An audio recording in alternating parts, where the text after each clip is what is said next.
I am joined by Tyler from the band. Hello, welcome. Hey, how's it going? Thanks for having me. Oh, absolutely. I'm doing really well. How are you over there? I'm doing great today. No, I want to say thank you for joining. There's so much to dive into. But before we do, I just want to say, how's Nora been doing over there? Because she always Nora, looks so damn grumpy but adorable. she's actually right next to me sleeping right now. I hope she doesn't bark during the interview. Oh, she popped her Hey, head up. I always say pets are always welcome, so if she wants to make a guest appearance. Totally up to her. She might. Well, last week you actually performed a sold out show in Louisiana. So just how incredible did it feel to finally just be back out there, do your thing? I know you're having some neck trauma afterwards, so tell That's everyone right. about it. Yeah, it took me about a week to recover, but just the fact that we played a show was surreal. After being out for a year and a half, it was very cool. It was very cool to see everybody come out and show support, and we had some really cool bands on the bill. So it was a fun time. We had a great time doing it. And just speaking to being on stage, Friday the 25th, this very Friday, you'll be performing at Knotfest's very own Pulse of the Maggots 2X21 Festival. The Yes. lineup is absolutely stacked, and I know that this band loves so many of the other groups on the show. So just how pumped are you to kind of be a part of the whole thing and the fact you could have officially announced it with everybody?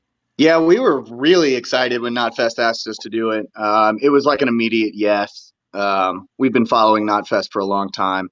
Uh, all of the bands on the lineup are very cool. We're excited to be a part of it, and we're excited to see everybody's performances.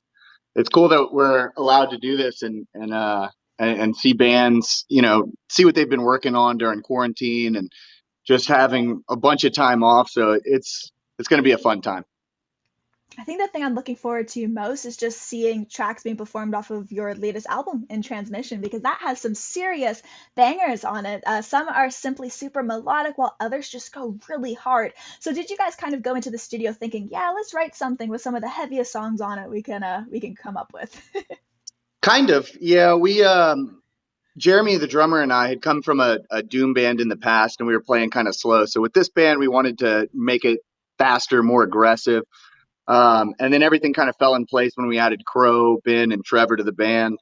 Um, but we actually went into the studio and we recorded, I think, 8 songs, and that was our album. And then during quarantine, we went back, we recorded 3 more.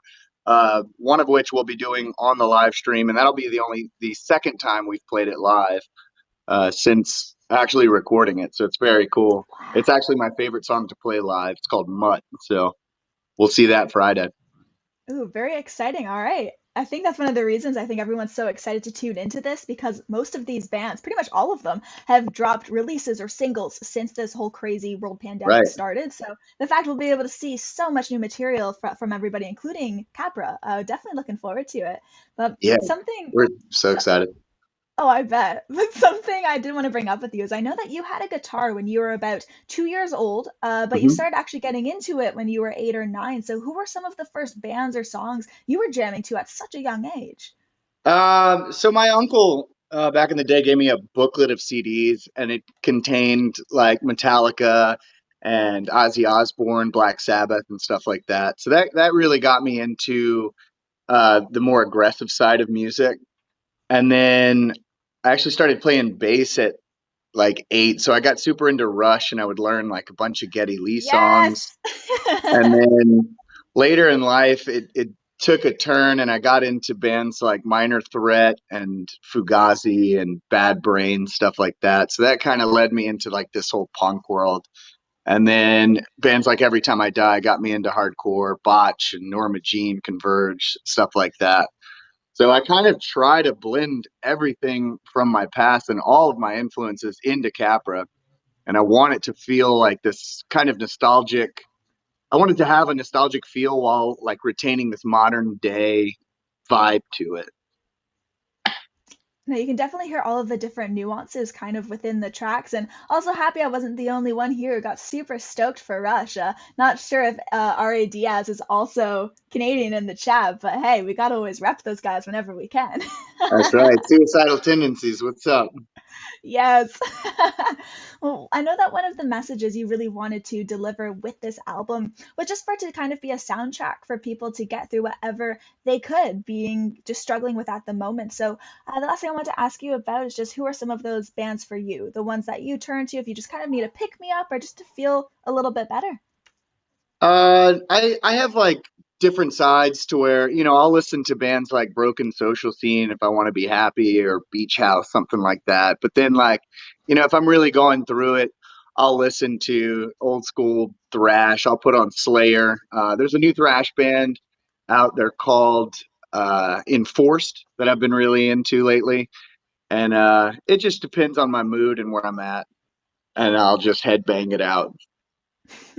I can imagine you just headbang into Broken Social Scene. Like I know it's one of the Right. more indie things, but I'm the same way. I'll put on something super indie and chill. I'm just like, yeah, good Yeah, groove. That's all you I think need. it's because I play so much heavy music that sometimes I got to turn it around, do a complete 180, and just listen to Right. something chill.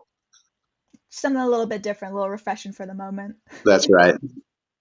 Well, Tyler, I really do want to say thank you very much for jumping on to Knotfest Daily, talking over the record. Of course, Pulse of the Maggots happening on Friday. It's been a pleasure, so thank you very much. Yes, thank you so much for having me. This was awesome. Absolutely. Again, to everybody watching, this has been Tyler from Capra. Huge thank you for joining me. And don't forget to catch Capra this Friday right here on Knotfest Twitch channel as they'll be performing at Pulse of the Maggots 2X21. And definitely grab their newest album in transmission as that is out now. Again, thank you so much, Tyler. Thank you.